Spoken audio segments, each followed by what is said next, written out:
can't help the Lord bless me. I can't help the Lord bless me. I can't help the Lord bless me. Tell my divinity no stress me. Yeah, I can't help the Lord bless me. I can't help the Lord bless me. We out here, man. I guess, I don't know if we High Point or Greens, bro. It's kind of like the little line, man. We on 68 though, man. We at 102 Jams right now. It's actually like 5-6 stations in this building, but 102 Jams, of course, it's a home team station. 10 o'clock banger. Actually, it's Thursday, so area code trapping. DJ Deluxe. You got Wale Coyote, my girl Bella. They in there doing their thing, going crazy. It's live. On the show Smooth just walked in.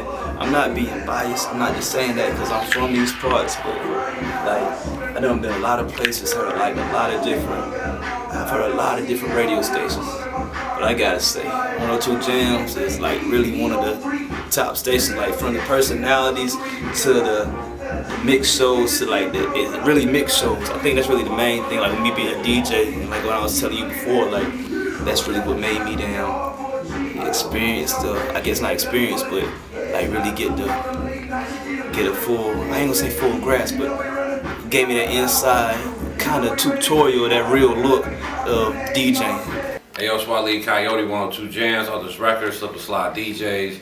My brother Esudd, man, I can tell you it goes back from day one.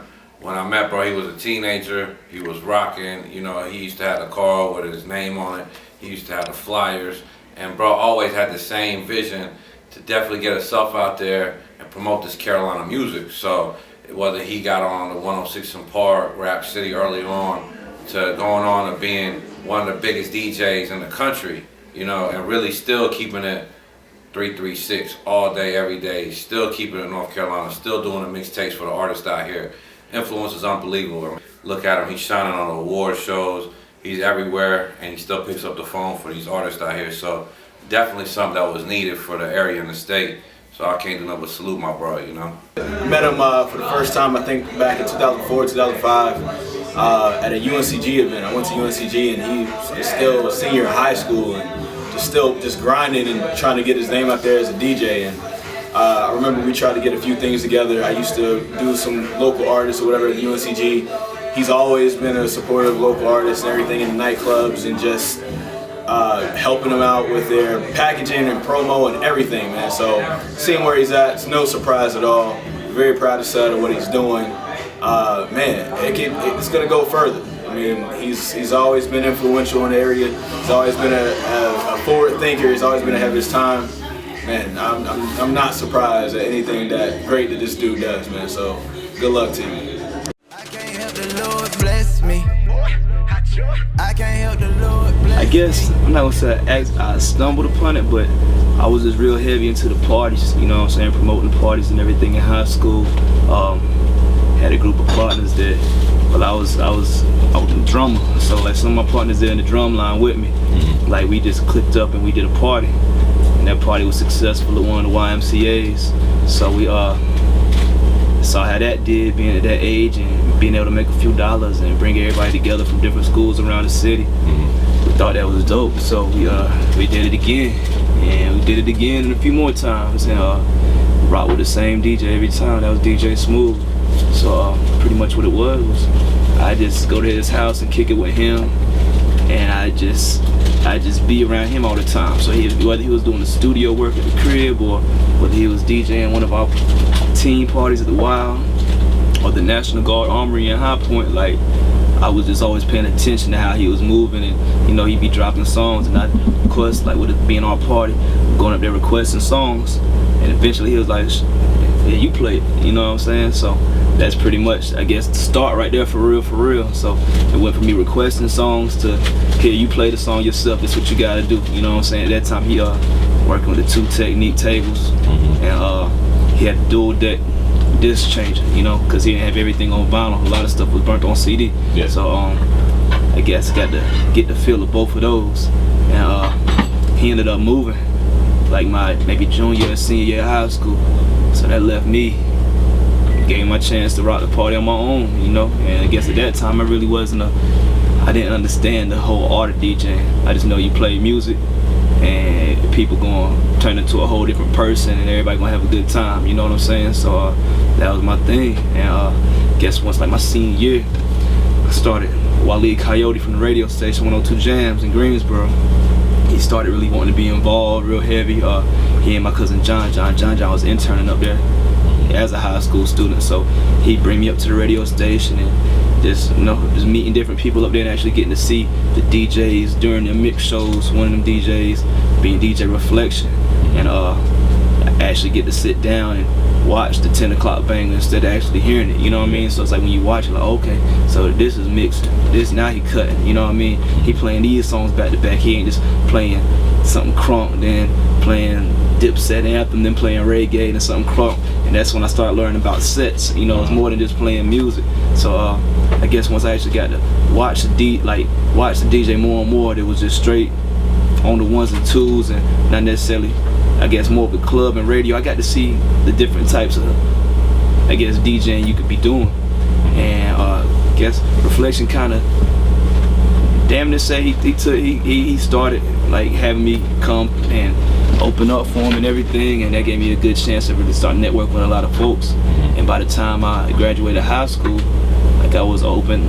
I went to college at North Carolina A&T, and that's right up the street from High Point. So being from the area and actually being able to do the college scene from there as well, that just really gave me my, I guess, my bridge, being able to be somebody. I guess I was the link for the streets and the college crowd, you know. Just being from the town and being on that college campus and being able to cater to all those crowds. And yeah, I just took every aspect of the game I could and just learned more and more by linking with different folks. And started getting into the tapes, rocking with, I had a select group of folks I rock with back home, you know what I'm saying? Like I always click with the right folks. Jay White, Brandon D, I'm sure you're familiar with Nap's crew. It's about 2 or 3 people I say was really booming, like the distribution as far as CDs and the DVDs and everything back in our area, North Carolina and Virginia area. And Jay White, he's definitely one of those top distributors. So he hollered at me one day. You know, I was a young DJ and I was out in the streets, and then like they some of the top grinders of the area. So like every time they out in the streets, they see me out in the streets, but who's this young dude just coming out of nowhere? Yeah. Posting up, getting mixtapes, this, that, and the third, whatever. So Jay White was like, shoot, I want to help you build your brand with the mixtapes. I got this many stores, and I can put your stuff in this many stores, and you can get this much money off of it, or we could do it like this. So that started motivating me to, I forgot to put my tapes on that piff. I was dropping them in the street so much, you know what I'm saying? So like that gave me the knowledge, and just gave me the, I guess, the blueprint, helped me out with the blueprint, and really learn how to really promote and beat up the streets, you know what I'm saying? Like really build a brand. Yeah. Being with another group of folks, of course Cream Team and Tigo B, different artists from back home that I was working with, that were working, and we just helped each other, you know what I'm saying? Build our grind, build our brand. Still Jay White, like we just used to travel like crazy with the Naps Crew movement, and one thing led to the next. I ended up linking, we were down in Tennessee for the SCA Awards. What part? Chattanooga? Nah, it's Tunica, Mississippi.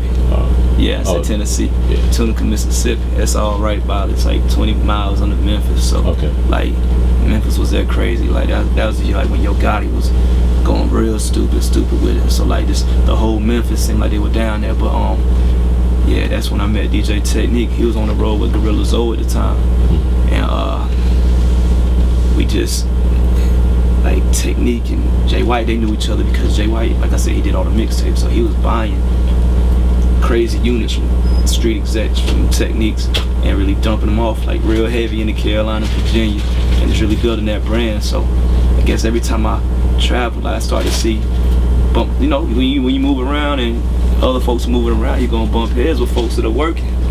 And me and Technique just kept on bumping heads, whether it be in Miami, I'm down there DJing for spring break, and he's down there doing something, and then next thing I'm in Raleigh at the club DJing, and he's through there with an artist. So every time I used to go down to Atlanta, damn near like weekly trips. Not every week, it was like every other week, and it'd be just for one day, or maybe for a night and a day and the next evening, we headed back on the road, headed back to North Carolina. So we was tearing up 85 real heavy.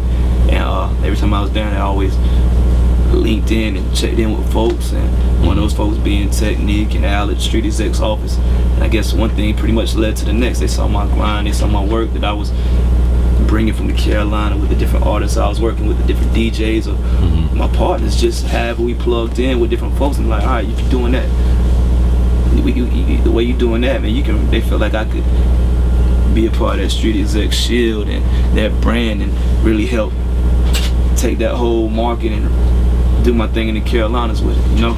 Yeah. So got that brand and got that shield behind me and a machine of folks that were, it's, I'm not gonna say the same thing like that we doing with Nap's crew and doing with Jay White, but like everybody, it's just the same, how can I say it?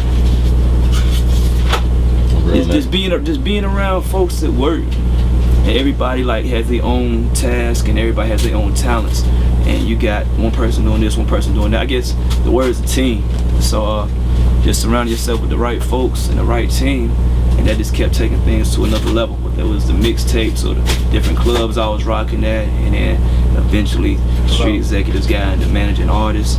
So start hitting the road. Start hitting the road. Travis Porter did a few shows with them being on the Street Executives, and as time went on, growing and linking with even more folks, and of course one of those folks being Titty Boy, 2 Chainz, and that's who we are today. You know, it's been about 3, 4, maybe 5 years strong, and we just been rocking. So I've worked, well, not worked, but I work with a lot of artists. Right now, of course, we on the road every day for the past few years. Big homie 2 Chainz, he keep me busy as hell. So we on our 6th tour right now, Too Good to Be True tour. His first artist is Cap One, TRU Street Executives. He's from Chicago, so we've dropped a few tapes. Just had one to drop this past week with him and OJ the Juice Man, my partner DJ Victorious, and we put that together. So those are the 2 folks that I'm really with, like on the everyday tip, working, you know what I'm saying, like we getting stuff together. But of course Travie, they under the umbrella. We got producers under the umbrella, Street Execs, Chop House, they home team. My partner Chill Go Hard, he's from South Carolina. 8-Track, he's from London. T-Go B, you know, he's the partner from Raleigh, North Carolina. Me and MOS just dropped a mixtape. Mr. 704, we just dropped a mixtape. Cream Team, we dropped a mixtape. Really out the Carolinas, man. Like I still stay like real. I'm still very grounded, and I'm really in tune with the streets. Like even while we out here, like I'm still like, every city got a studio, and I mean every city got a studio. So I mean we making work regardless, you know. So but yeah, man, it's like whoever I'm willing to work, you know what I'm saying, as long as it makes sense and like that product is there and the artist is working with me, you know, we helping each other out. So that's pretty much, I have got to the point where we've gotten so far. It's just by that teamwork, you know what I mean, and everybody working as a team, and the artists, they got the right team together, then we can work, you know. Yeah, it's the brand, NoStressGear.com. This one of the shirts right here today. We just got done doing the release. Linked up with my partner, Family Matters, out of Charlotte, and No Stress campaign. We collabed. Basically, it's real folks doing real things, and at the end of the day, I'm out here doing real things, and I'm working. I'm gonna run into other folks that's doing the same thing, real things as well, and real recognize real. And that was the concept and the idea of the shirt. So a few different colors, different sizes, but limited edition. So yeah, NoStressGear.com. But other than that, that was pretty much something like No Stress came about. That was a line of mixtapes I was doing, and it was really like an R&B series. Well, not necessarily R&B, but just smooth music. Period. Like that just no stress. You know, you can pretty much whatever gets you in that state of mind, that feeling, and that's what those tapes consisted of. And I dropped maybe like 4 or 5 of them. And it's been a few years now since I dropped one of them, but the name and the saying and the expression was just so strong, and I felt that way. So it's like I always would tweet it or put it on my Facebook status, and folks would retweet it, whether they thought I was talking about this or something like. They could just relate to it. They could feel it, whether they felt what I was not going through. But I guess whatever you're going through, it could be good or bad. But at the end of the day, it's no stress. Tomorrow's another day. It's just live life to the fullest. Live with positive. This positive thinking. That's really what it is. Promoting that positive thinking and positive living. And yeah, we've been pretty strong with it. Like I said, it's something kind of stumbled upon. You know what I'm saying? I made a shirt for myself and some pants for myself, and hit it on Instagram one night. And you already know how the social networks are. Folks would hit me like, "Yo, where that's from? How can I get one? How much?" So then, this one thing led to the next. It was like, all right, let's put these boys up for sale, and it's been full support. Not just for like folks that rock with me and what I got going on, but it's people from any race, age, you know what I mean, like folks' parents, and just don't have anything to do with me or what I got going on. It's just a solid brand and no stress, self-explanatory really. So I can't help the Lord bless me. I can't help the Lord bless me. I can't help the Lord bless me. Tell my nigga